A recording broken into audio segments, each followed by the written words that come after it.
गावामध्ये प्रमुख उपस्थिती म्हणून या ठिकाणी लाभलेले ज्यांची धार्मिक चळवळ मी लहानपणापासून ते आज 30-35 वयाचा झालेला आहे असं पाहत आलो, असे आमचे यमयू खंदारे साहेब, त्याचबरोबर भारतीय बौद्ध महासभेचे माजी जिल्हाध्यक्ष शामराव जोगदंड मामा, त्याचबरोबर नवनियुक्त भारतीय बौद्ध महासभेचे जिल्हाध्यक्ष अभ्यासू व्यक्तिमत्व तुकाराम ढगे साहेब, त्याचबरोबर या ठिकाणी कार्यक्रमाला आवर्जून उपस्थित राहिले आपल्या शेजारच्या गावचे वाटोडे साहेब, त्याचबरोबर जलील पटेल साहेब आणि माझ्या सोबत पुरणेवरून या ठिकाणी आलेले जनसरकार सामाजिक संघटनेचे प्रदेशाध्यक्ष कुंदमभैया ठाकूर, पुरणेमध्ये धार्मिक चळवळ वाढावी यासाठी प्रयत्न करणारे, या ठिकाणी आपल्या गावामध्ये गावातून एक चांगला संदेश घेऊन जाण्यासाठी माझ्या सोबत आलेले आमचे दाजी रत्नदीप हेंगडे, या ग्रामपंचायतचे सदस्य वायवळ, आणि आज मला या ठिकाणी आपल्या गावामध्ये आपल्या समोर बोलण्याची संधी उपलब्ध करून दिली असे बौद्धाचार्य दिपके साहेब, या कार्यक्रमाच्या निमित्तानं आपण सर्व या ठिकाणी जमला आहोत। आपल्याला सर्वांना या ठिकाणी माझा क्रांतिकारी जय भीम।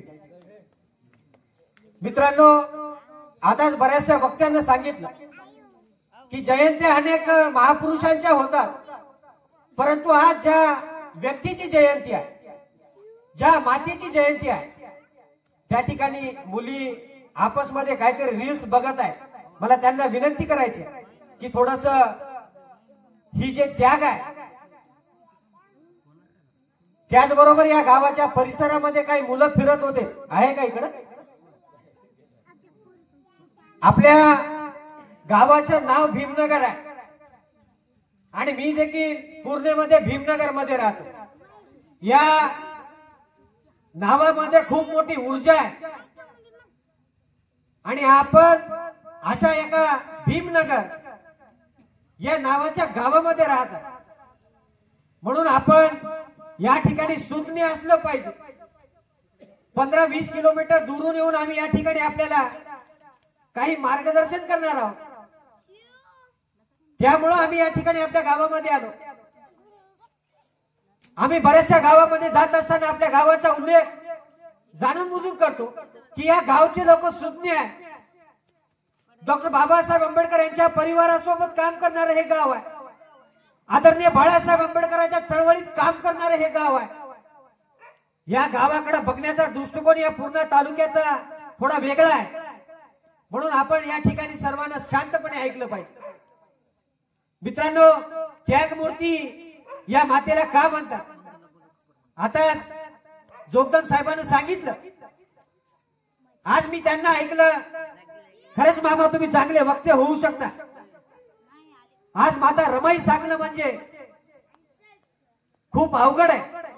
ज्या त्या मूर्तीनं स्वतःचे लेकर या समाजासाठी दान केले, तुमच्यासाठी मारून टाकले का? तर माझा समाज जिवंत राहिला पाहिजे। तुम्हाला तुमचे लेकर प्यारे आहेत का? प्रत्येक आई वडिलाला त्यांचं लेकरू महत्वाचं असते, प्रत्येक आई वडिलांना त्यांचं लेकरू प्यारे असते। मग या मातेनं स्वतःचे लेकर का गमावले? आज खऱ्या अर्थानं आमच्या या ठिकाणी बोलून तुम्ही महिलेच्या हाताने आमचा सत्कार केला, खरंच ऊर भरून आलेला। आजचा दिवस खास या ठिकाणी महिलेचा आहे। माता रमाई सारखी एकही महिला होऊ शकत नाहीये, ठणकावून या कार्यक्रमाच्या निमित्तानं आपल्याला या ठिकाणी सांगतो।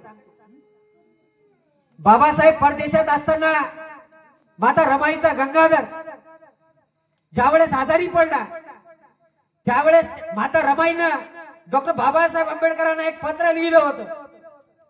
त्या पत्रामध्ये बाबासाहेबाला रमाई सांगते की साहेब, आपला गंगाधर खूप आजारी आहे, मी त्यांना डॉक्टरांकडे घेऊन गेले होते, परंतु डॉक्टरांनी सांगितलं की गंगाधरला खूप मोठा आजार झालेला आहे आणि त्याला आपल्याला या ठिकाणी त्याचा इलाज करायचा आहे, काही पैसे असतील तर पाठवून द्या। या विश्वाचे विश्वरत्न, या भारताचे भारतरत्न डॉक्टर बाबासाहेब आंबेडकर आपण ज्यांना मानतो, त्याला त्यांच्या पत्नी माता रमाईनं पत्र लिहिलं आणि सांगितलं, साहेब काही पैसे असतील तर पाठवून द्या। बाबासाहेबांना रमाईला पत्र लिहिलं, रामू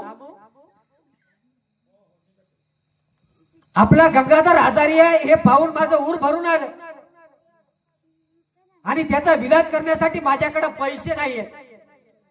आज सगळ्याच्या खिशामध्ये पाहिलं ना, सगळ्याचं फोन पे अकाउंट चेक केलं तर लाख लाख रुपये आहेत।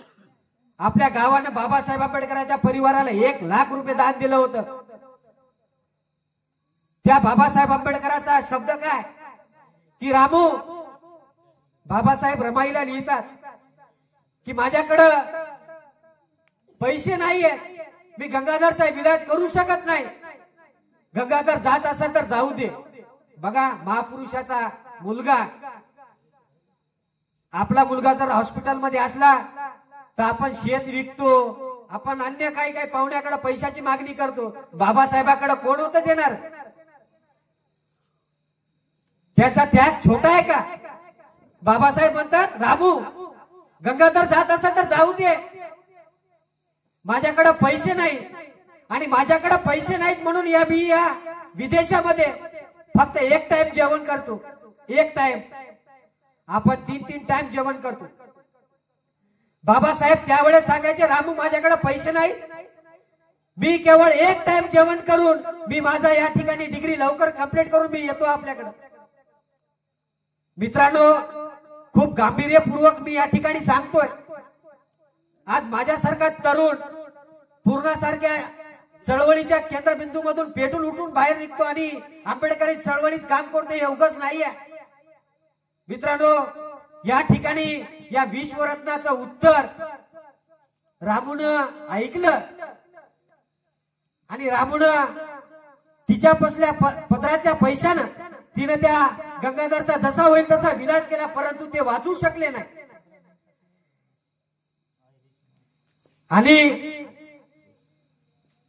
माता रमाईनं त्या पत्रातले 2 वळी जाणीवपूर्वक वाचल्या होत्या की रामू आपल्या गंगाधर जात असत तर जाऊ दे, माझ्याकडे पैसे नाहीत आणि माझ्याकडे पैसे नाहीत म्हणून मी केवळ 1 टाइम या ठिकाणी जेवतो।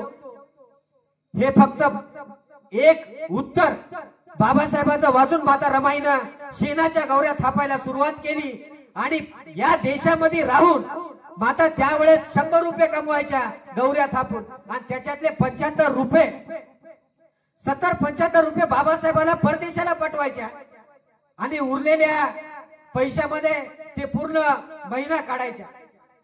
कोणची महिला 20, 25, 30 रुपयामध्ये पूर्ण महिना काढणारी कोणती महिला आहे?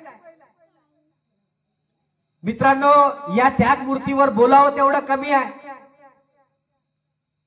आज तुषार गायकवाडच नाही तर या ठिकाणी जमलेला प्रत्येक व्यक्ती या मातेमुळे घडला। आपणच नव्हे तर या देशाचे विधायक, या देशाचे भारतरत्न, या विश्वाचे विश्वरत्न ज्या कोणी मातेने घडवलं असेल तर त्या मातेचं नाव माता रमाई आंबेडकर आहे। जर माता रमाई नसत्या तर कदाचित बाबासाहेब घडले नसते। म्हणून तुम्हा सर्वांना या कार्यक्रमाच्या निमित्तानं विनंती करतो की माता रमाईचा त्याग आपण वाचला पाहिजे। माता रमाईकडे नेसायला साड्या नसायच्या। ज्यावेळेस बाबासाहेब विदेशातून आपल्या देशात आले त्यावेळेस त्यांचा एक मोठा सत्कार या ठिकाणी आपल्या देशामध्ये झाला होता आणि त्या कार्यक्रमाच्या निमित्तानं माता रमाई गेल्या होत्या। माता रमाईकडे नेसायला लुगडं देखील नव्हतं। शाहू महाराजांना एका कार्यक्रमामध्ये बाबासाहेबांचा सत्कार करताना एक फेटा दिला होता। माता रमाईनं ते फेटा घालून बाबासाहेब आंबेडकरांच्या सत्काराच्या कार्यक्रमाला पोहोचल्या।